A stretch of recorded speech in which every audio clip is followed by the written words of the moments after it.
Hello and welcome to the Money Talk COVID-19 Bulletin for Monday, April 20th. I'm Kim Parley. In a few moments, we're going to be talking to TD Asset Management's David Sykes about the earnings season and what he is watching. But first, the news.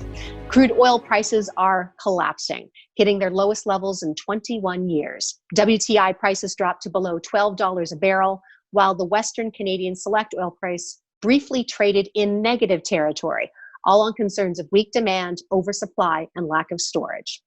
The U.S. is close to passing another stimulus program worth as much as $500 billion targeted to small business. That's after the first loan program ran out of money last week. The Canadian government plans to strengthen its oversight of foreign investment in companies that are related to public health or those that supply critical goods during the pandemic. And finally, Disney says it plans to stop paying over 100,000 of its employees, mainly cast members, in an effort to save cash during the coronavirus lockdown. And that is a wrap of today's news. Now, as promised, TD Asset Management's David Sykes. Dave, we're about to get a whole lot of earnings out, and we'll talk about that. But I know there are a number of what you call go-to economic indicators that you've used over the years to try and figure out what's happened with the economy. The first one is something called the TSA. What is that, and what does that tell you?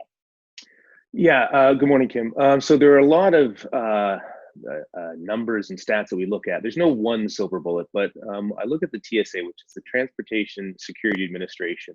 These are the people that clear you to fly in the United States. And so last week, if you look at the TSA numbers, there were 87,000 people cleared to fly in the United States. But if you look at that number 1 year ago, it was 2.2 million. So from an economic perspective, air travel is down 96% in the United States. So it's a very, very large, massive number. Another one you look at are jobless claims, and we all know those. It's another ugly number. Yes, initial jobless claims, they come out every Thursday for the United States, and these are people filing for first-time unemployment benefits. And in the last 4 weeks, that total has been 22 million. Normally, you might see 200,000, 250,000, but the cumulative effect over a 4-week period has been 22 million, which is just a staggering number. A lot of these numbers are quite unfathomable, quite frankly, as we try and figure out what they all mean. But Bank of Canada has come out and they see that they've at least put out some initial estimates on what this could mean for contraction on the economy. Yeah, and it's a very difficult thing to try and triangulate and get right. But the Bank of Canada statement last week did talk about Q2 GDP being down somewhere in the order of 15 to 30%, which is an absolute staggering number. Let's shift to the earnings as we kind of look at this news cycle. Economic data comes out, commodity prices are out there, but earnings are going to start to come out. What have you seen? What are you paying attention to? Yeah, so earnings season kicked off last week. It's early. We've only seen about 10% of S&P companies report so far.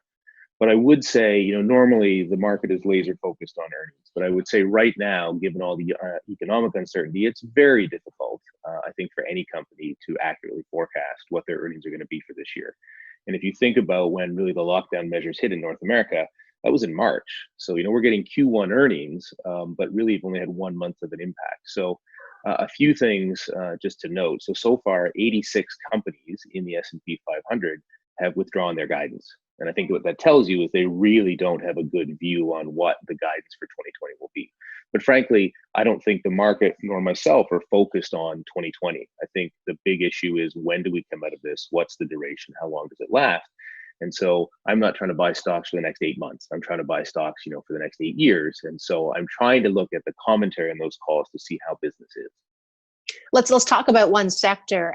Some of the commentary out of the banks and financials, people seem very focused on credit losses, obviously trying to understand what those numbers are, what they mean, and what they mean for that duration you talked about. What are you seeing? Yeah, so clearly, banks, financial institutions are at the heart of the storm in any type of recession, let alone a COVID-19 shutdown. We had a number of large U.S. institutions report last week, and the amount of money they've set aside for bad loans and added to the reserves is staggering. It's very, very, very high. And again, you've only had that 1 month really of the lockdown. And so it is a huge number, but it's all about watching those credit trends. How much do banks have to add to reserves to ensure that we can get through this? But I think there is a bit of a silver lining there. What about the Canadian banks? Canadian banks, we're not going to hear from, their Q2 will end at the end of April. We'll probably hear from them in the second, third week of May. It's a similar story here. Credit is going to be the focus on the market. How much money do these banks have to set aside for bad loans and provisions? But again, I do think there's a silver lining with the Canadian banks and the US banks. Any insight on dividends? I mean, we've had lots of Canadian banks say that we will not be cutting dividends, but the reality is, that's going to be harder to maintain, or is it? What are your thoughts on that? Well, I think both for the U.S. banks and the Canadian banks, the silver lining that I spoke of really is the capital that they have coming into this crisis. So we know that their provisions for loan losses, adding to those reserves, is very, very elevated. But the good news is, unlike 2008, when capital levels were low, capital levels are extremely high. And so the good news here is that they can endure big credit provisions for a number of quarters, I think, before you have to worry about the capital, which really tells me before you have to start worrying about those dividends. Now, there's always political pressure. Maybe United States regulators force the banks, even though they have the ability to pay, maybe they force them to stop paying. You've seen that happen in the United Kingdom. You've seen that happen a little bit in the European countries. But I do think from an ability to pay, both Canadian and U.S. banks can withstand elevated credit reserves for a number of quarters.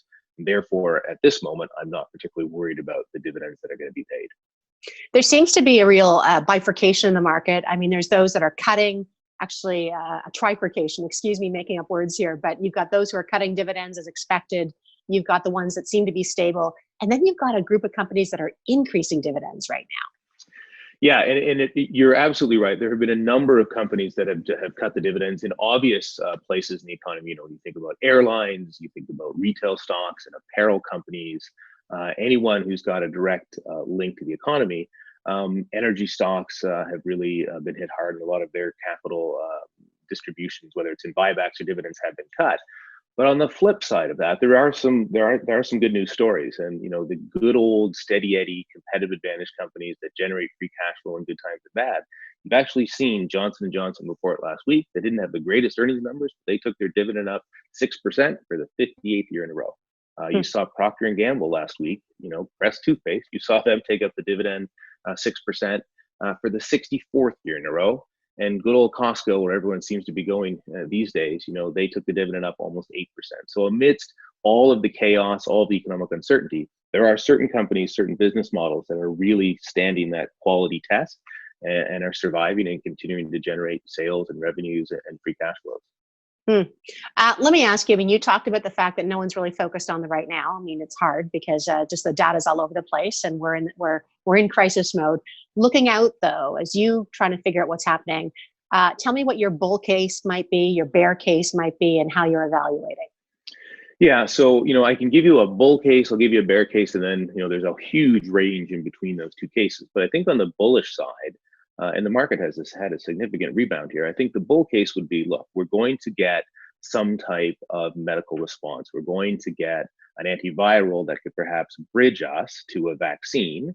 And if that happens, and there are a number of companies who are doing very rapid trials right now to see if an antiviral works. If that would happen, and you sort of got that bridge to a vaccine, wow, think about how low interest rates are. Think about how much stimulus the federal governments have done in the United States and in Canada. And you start to think about the Fed and their ability to reignite quantitative easing. You could see a significant shot higher in equity markets. Of course, on the bear side, it's a little bit of the reverse. Sometimes science doesn't happen as quickly as we would like. These things take time. And perhaps we don't get an antiviral. Perhaps the vaccine doesn't come in 12 months. Maybe it comes in 18 or 24 months or longer.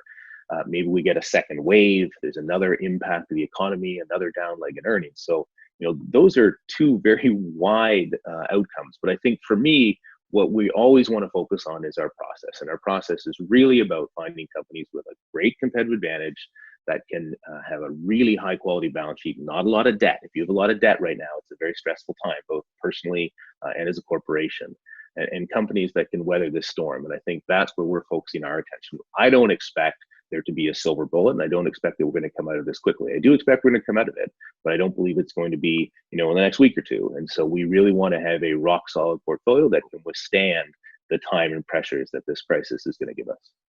Dave, great to catch up. Thanks so much. Thanks very much, Kim.